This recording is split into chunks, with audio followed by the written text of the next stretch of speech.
Bonjour Victoria. Salut Thierry, aujourd'hui c'est parfait, ça marche et on T'as est à l'heure. t'as vu, c'est 3 heures et il y a une bande passante de malades puisqu'effectivement c'est la fibre optique. Merci, merci Tu bouges l'opérateur. plus là.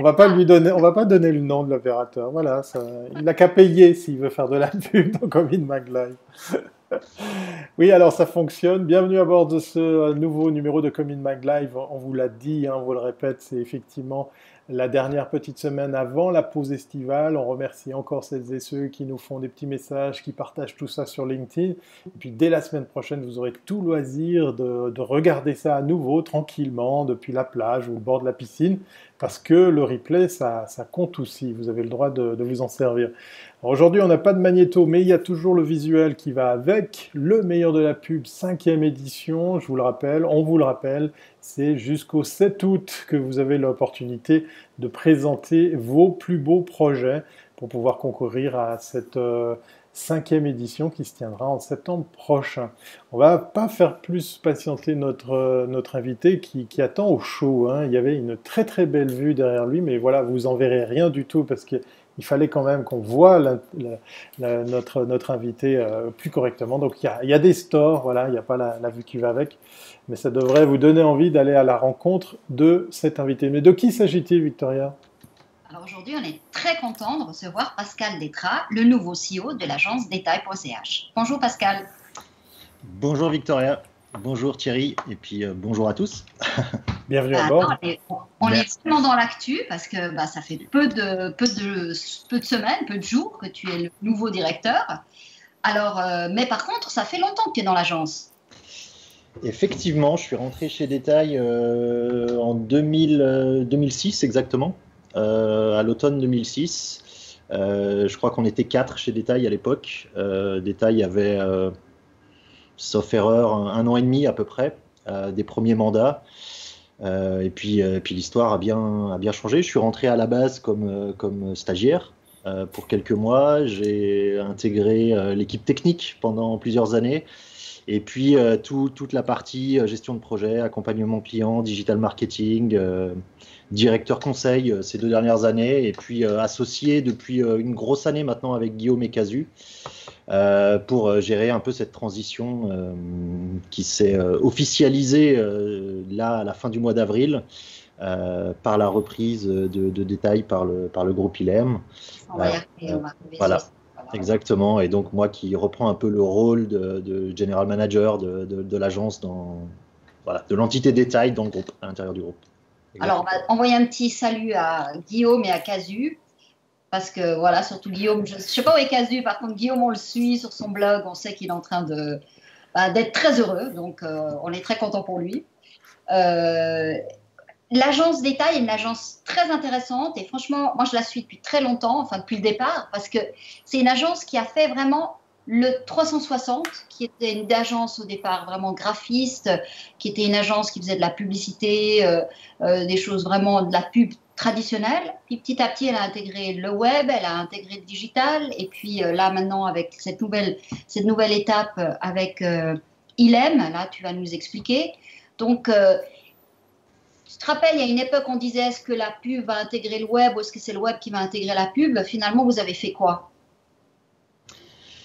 Effectivement, Détail, c'est une agence qui a été créée à la base par Guillaume Casu, hein, donc, qui était directeur artistique et puis directeur technique, avec des profils euh, dans leur histoire personnelle, et puis qui ont décidé en début des années 2000 de monter cette structure d'agence de com orientée digitale. Les premiers mandats ont beaucoup tourné autour de la communication un peu plus classique. Effectivement, le digital a pris de plus en plus d'importance avec les années. On a été beaucoup dans de la prod web, si on peut dire, même dans nos premières années, en plus de la com. Et puis tout d'un coup, le digital a vraiment pris son envol. C'est devenu un peu le lead de la com sur beaucoup de choses, petit à petit, en fonction des annonceurs, en fonction des besoins, de la maturité aussi des clients. Et ce qui fait que nous, effectivement, on est revenu et on a réintégré un peu nos métiers de pub et de 360 dans notre démarche digitale. Ce qui fait qu'on n'a jamais arrêté d'être vraiment 360, on n'a jamais vraiment arrêté d'être agence de com, mais avec une énorme expertise digitale. Parce que le marché aussi, à un moment donné, demandait à ce que les campagnes et les canaux soient de plus en plus digitalisés. Vous parliez hier de l'accélération digitale. Je crois que c'est quelque chose qu'on vit en fait effectivement depuis de nombreuses années. Le contexte va peut-être effectivement encore plus l'accélérer dans les mois et les années à venir. Mais nous, on a cette vocation à être 360. J'ai même tendance à dire que le 360, c'est plus vraiment le terme qu'on devrait utiliser aujourd'hui. On est plus sur l'écoute d'un besoin de communication, d'un besoin business auprès de notre client. Et puis en fait, le canal, il s'impose en fonction de la cible qu'on veut atteindre. Et aujourd'hui, c'est quand même... Full service te conviendrait mieux. Ce qui était le terme avant des agences de com qui faisaient tout. On les appelait full service. Ouais, c'est ça. C'est peut-être quelque chose un peu qui se rapproche de ça, effectivement. Aujourd'hui, on travaille sur des campagnes, on travaille sur des concepts de marque, des concepts de lancement produit, des concepts de communication. Et finalement, le support est plus un outil derrière pour faire passer le message qu'une finalité en soi.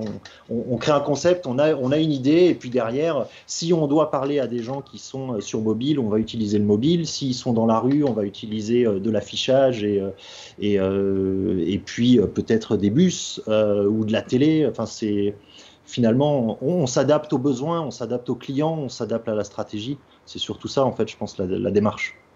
Mais là, vous faites un nouveau pas, donc avec ILM, qui est une société de services.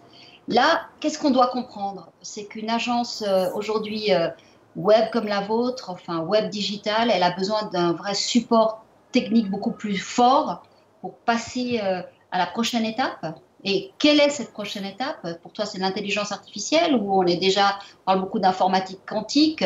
C'est quoi le next qui va arriver?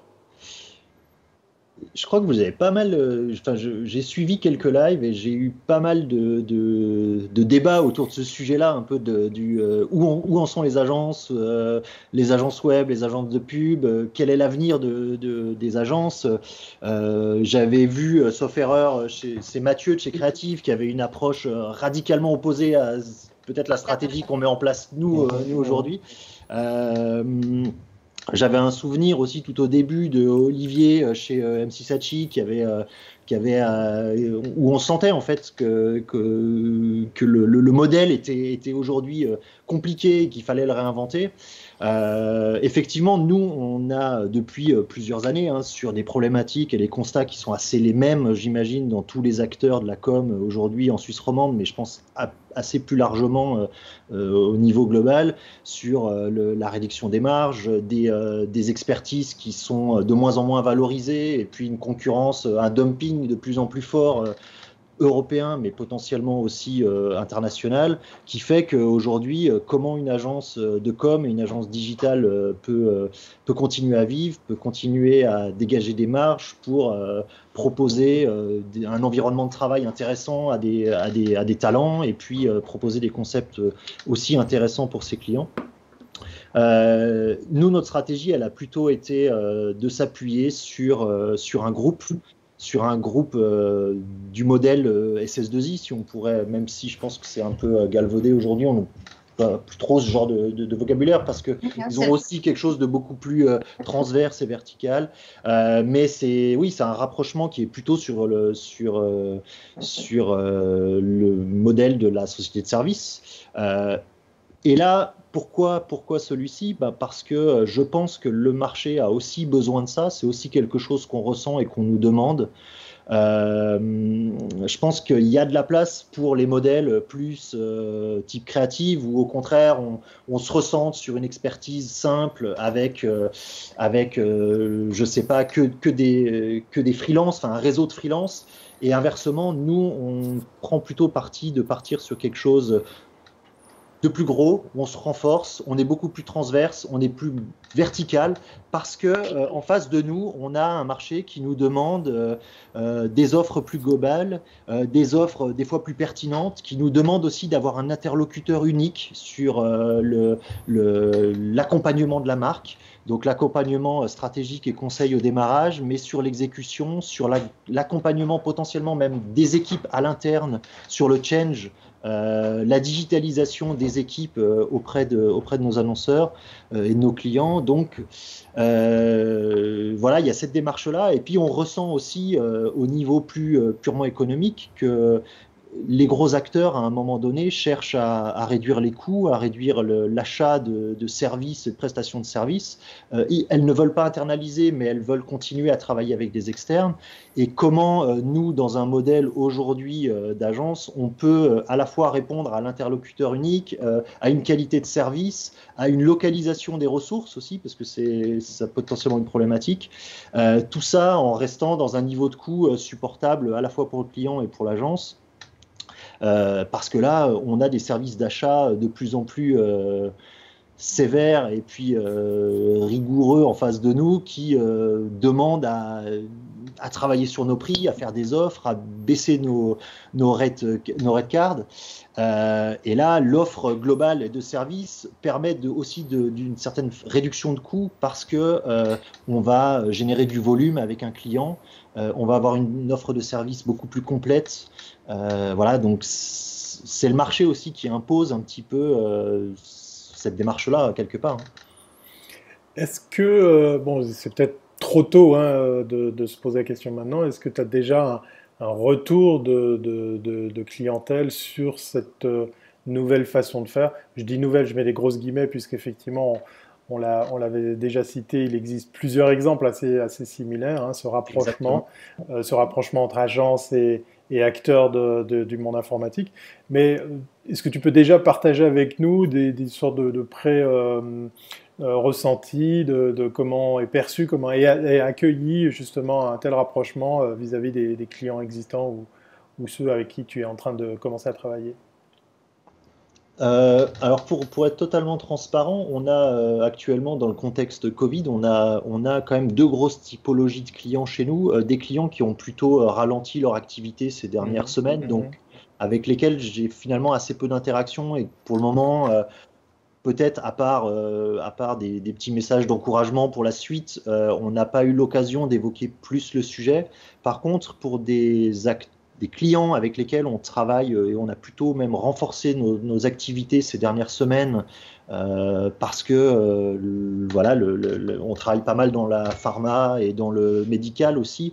Et puis typiquement, en ce moment, ils ont été beaucoup sollicités et donc on a pas mal accéléré certains projets avec ces clients-là. Et puis eux, pour le coup, ils ont plutôt tendance à accueillir assez positivement en fait la démarche parce qu'ils y voient aussi un renforcement de la structure. Ils sentent bien aujourd'hui, ils voient bien le contexte des agences web, des agences de com sur le marché. De plus en plus, le modèle, notamment pour les parties techniques et développement, sont externalisés, sont outsourcés ailleurs. Et finalement, la démarche d'acteurs locaux, parce que pour le coup, c'est un rapprochement local, on est deux structures genevoises, même si on a des bureaux en France et au Maroc, plus des 2/3 des effectifs sont basés sur Suisse. Donc,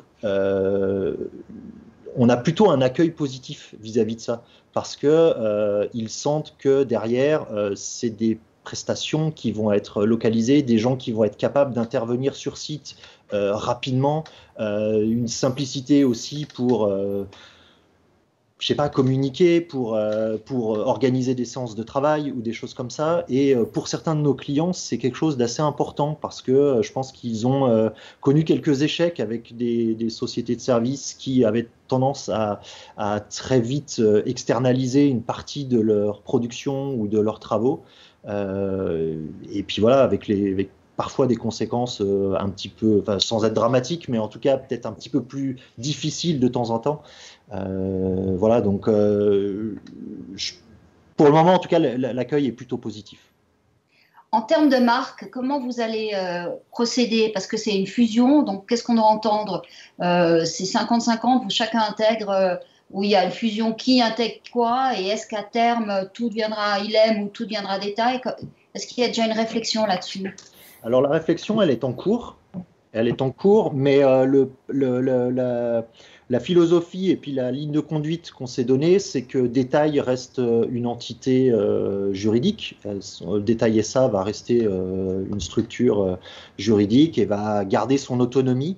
La volonté dans le groupe, c'est de garder en fait des structures qui seront autonomes. Dans le groupe ILM, il y a déjà deux autres structures pour une qui s'appelle Inext, qui offre des services collaboratifs sur la base des technologies Microsoft, et puis Boost, qui lui, est une entité qui, elle, offre des services de cloud, de digitalisation et puis d'infrastructure cloud en fait. Et donc Détail va prendre si on pourrait dire comme ça, la BU digitale en fait, toute l'expertise digitale et communication à l'intérieur du groupe sera recentrée sur l'entité Détail, et Détail va garder son nom, va garder son identité, on garde nos locaux. On garde toutes nos ressources aujourd'hui. On est même en train de réfléchir pour les agrandir un petit peu. Donc il y a plutôt une démarche de renforcement et puis de préservation de ce qu'est Détail que d'une dissolution progressive dans une entité plus grosse. Mais le fait qu'il y ait des solutions qui soient favorisées jusqu'à maintenant, est-ce que vous allez rentrer peut-être dans un monde plus Microsoft? Il y aura peut-être moins la possibilité d'avoir d'autres solutions. Est-ce que ça aussi, ça peut être, disons, ça peut être un plus ou un moins? On n'a pas de. Alors, chez Détail, en plus, on a toujours eu une démarche très open source dans nos propositions technologiques. Jusqu'à présent, on n'a pas volonté de changer ça. Donc clairement, il y a une entité Microsoft qui offre des services collaboratifs Microsoft et du développement Microsoft à l'intérieur du groupe ILM, qui est une entité Inext qui, voilà, si on a du besoin Microsoft, ça passera par cette entité-là. Par contre, au niveau digital, nous, on va rester sur nos technologies, nos expertises, comme on les connaît et comme on les maîtrise depuis toujours, en fait. Sur l'idée de ce rapprochement, à t'entendre, si j'ai bien compris, ça te semble comme inévitable pour la plupart de ces tailles de type d'acteurs.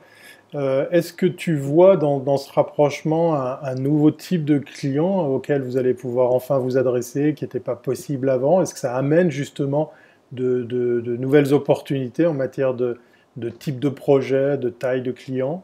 Ou au contraire, ça va pas révolutionner votre façon de travailler? C'est difficile à dire au jour d'aujourd'hui, mais ce qu'on ressent un petit peu, c'est que nous, historiquement, on est une agence de com, même si on est très digital, on est une agence de com, et notre référent chez le client a toujours été les services marketing et communication. Très rarement, on a été amené à travailler avec des équipes IT parce que la plupart du temps, les projets qu'on portait étaient des projets de communication et des communications digitales, et c'était essentiellement les équipes marketing et com qui géraient ça chez nos clients. Et en ça, on passait potentiellement à côté de pas mal de projets qui étaient plutôt portés par l'IT chez nos clients, notamment chez certains gros groupes. De temps en temps, la partie digitale, le honneur de toute cette partie digitale, elle est à l'IT. Et donc, on n'avait pas cette connexion et ces contacts-là dans notre réseau. La force d'intégrer le groupe ILM, c'est qu'on va être capable de croiser en fait nos contacts et nos bases clients.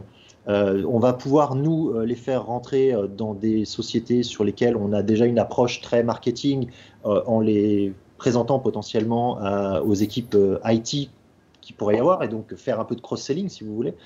Et inversement, eux portent déjà pas mal de projets IT dans de grosses structures et ils ont du mal aujourd'hui par leur expertise à rentrer au marketing parce qu'ils n'ont pas l'expertise, mais avec Détail, on va pouvoir nous apporter cette expertise-là et potentiellement aller rencontrer les équipes marketing de clients qui potentiellement ne nous connaissent pas encore aujourd'hui, quoi.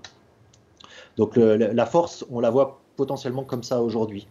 Ce qui peut être aussi intéressant à un moment donné, c'est l'accompagnement de bout en bout, de l'accompagnement de marque au démarrage, chose qu'on fait depuis toujours, hein, le conseil, les concepts créatifs, la digitalisation, la production de matériel de communication.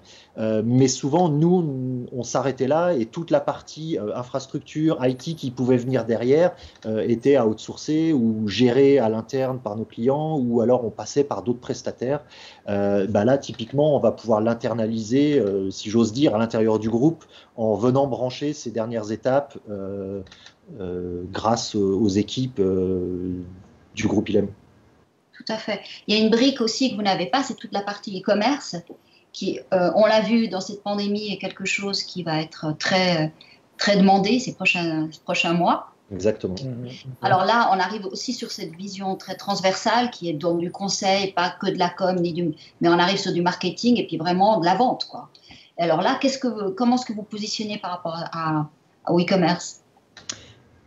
Alors le e-commerce, c'est quelque chose qu'on fait épisodiquement depuis de nombreuses années.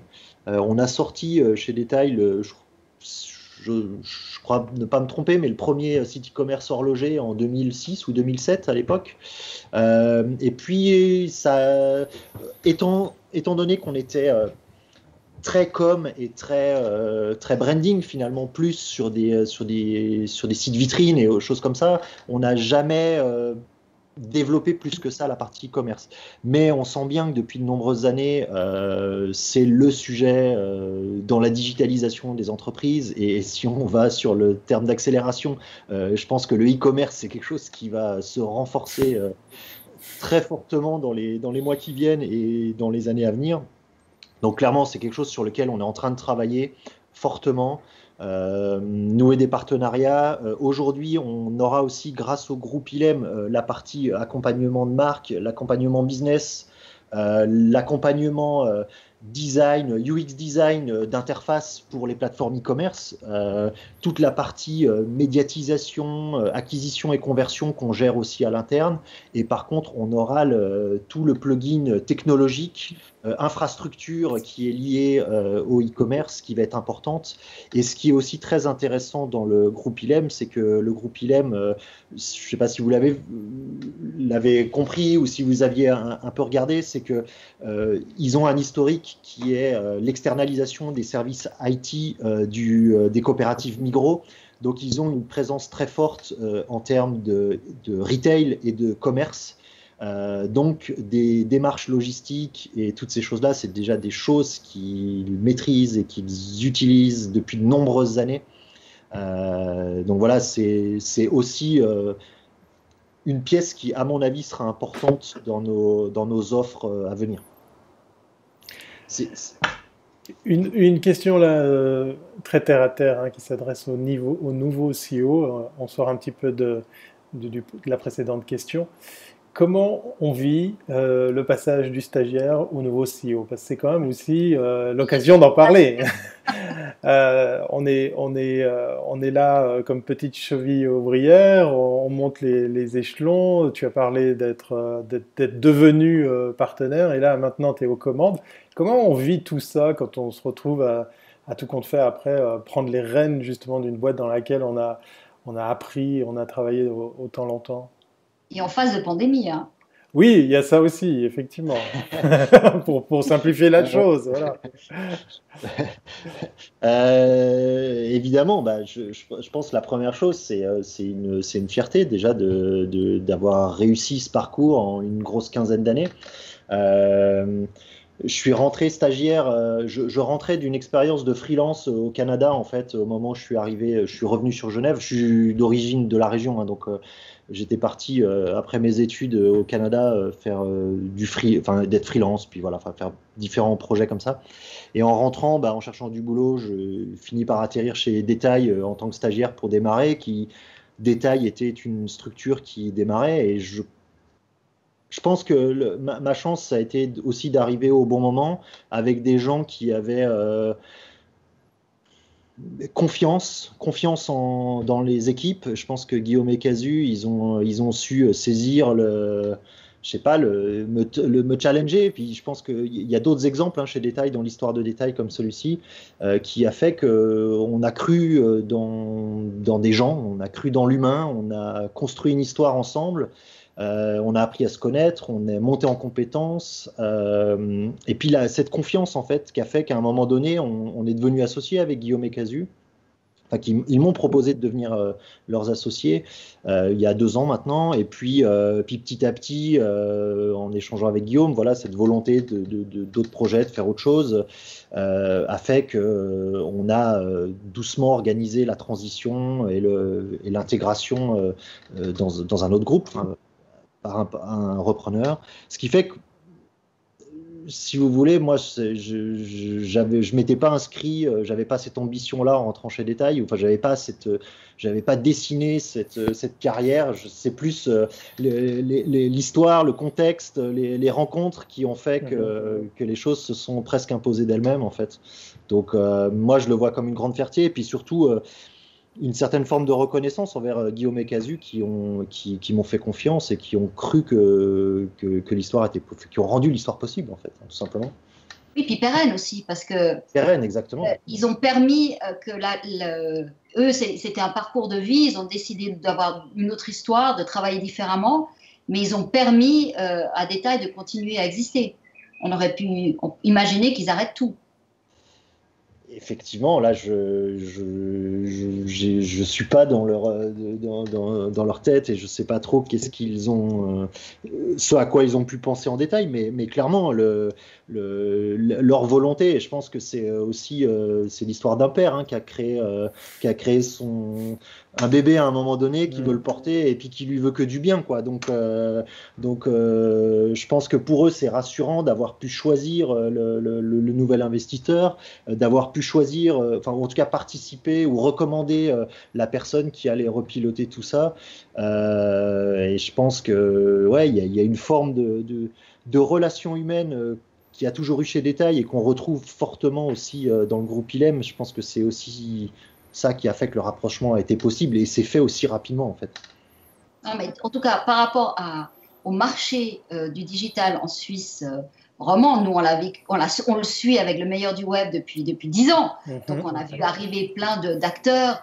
Au départ, des gens venaient assister à ces prix juste pour avoir le nom des agences, parce qu'ils ne savaient pas auprès de qui s'adresser. Donc, on a vraiment vu avec Thierry, on écrira une fois cette histoire, parce qu'on a vu arriver toutes les spécialités. Et chaque année, c'est extraordinaire, parce qu'on a une catégorie qui ressort moins, et une de celle de l'année dernière ou précédente qui était moins courue, tout d'un coup, elle reprend de la force. Donc, on peut voir un petit peu ce qui se passe sur le marché, et de voir que des agences deviennent pérennes et vont rester dans un contexte, parce que le digital et le web, comme tu l'avais dit, est très matché avec d'autres agences dans le monde entier. Je veux dire, comme tout est en ligne, c'est beaucoup plus difficile aussi de garder ses clients. Voilà. Donc, c'est vrai que ça fait plaisir, quoi, de voir que voilà, Détail reste dans le marché et va se battre. Elle est plus fort que jamais, même. Ouais. Merci beaucoup. Ouais. Dernière question. Je sais que c'est un peu difficile parce que on l'a posé à certaines agences. Tout le monde se plaise à nous dire bon bah voilà, au-delà de 3 mois, c'est difficile d'avoir une vision. Là, je suis obligé de la poser cette question puisque tu es aux commandes d'une boîte, donc je vais pas me retenir. Comment tu vois l'évolution du marché, puisqu'effectivement, comme Victoria l'a rappelé, tu t'es retrouvé aux commandes d'une boîte pendant une crise, donc tu as tous les baptêmes de feu là, qui se sont passés au même moment. Comment tu vois l'avenir de nos métiers, du marché, de la situation en Suisse, peut-être par rapport au type de clients que tu as, sans forcément les citer, comment ça va se passer pour ce qu'on pourrait appeler la rentrée? je suis assez de nature positive de façon générale et donc j'ai envie de le rester. J'ai pas envie de peindre le tableau plus noir qu'il n'est. Et ça, je pense que c'est aussi mon rôle. À un moment donné, je dois porter et apporter du positif auprès de mes collaborateurs, auprès du groupe, auprès des clients. Euh, Chez Détail, on va pas se mentir, on a eu une petite baisse d'activité quand même ces dernières semaines. On sent pas mal de choses, on travaille sur pas mal d'AO en ce moment. Depuis début juin, on a fait pas mal de soutenance en visio, en présentiel aussi. On est encore sur pas mal d'AO pour l'été. Donc pour moi, c'est un signe positif, c'est-à-dire qu'il y a des projets, il y a des budgets, il y a des choses qui redémarrent. Je peux même vous dire que les projets sur lesquels on travaille, ou enfin les appels d'offres sur lesquels on travaille, sont des projets intéressants avec des budgets, des vrais budgets. On n'est pas juste là pour faire du petit bricolage.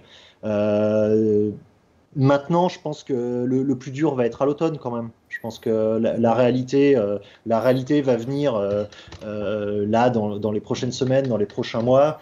Euh, À la fin des Difficile de se prononcer, difficile de complètement se prononcer, mais j'ai envie de croire que les autorités ont bien soutenu nos structures, nous ont bien aidés et qu'on va réussir à franchir le cap. Les appels d'offres arrivent, sont relancés, on recommence à avoir des vrais rendez-vous clients en présentiel.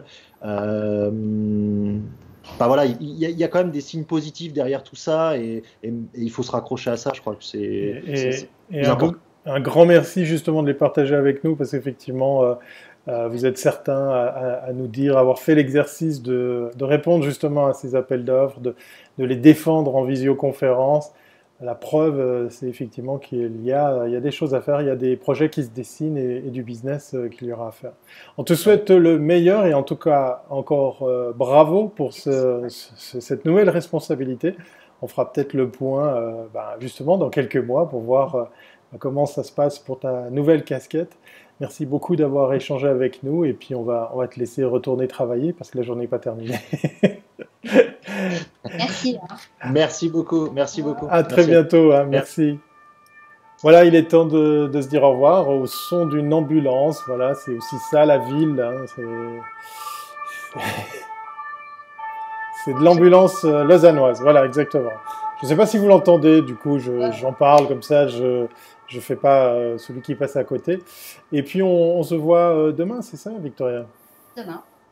Encore une autre rencontre très intéressante, une belle vidéo. Voilà, demain 15h. Et d'ici là, portez-vous bien. À très bientôt, c'est pas avant. Au revoir.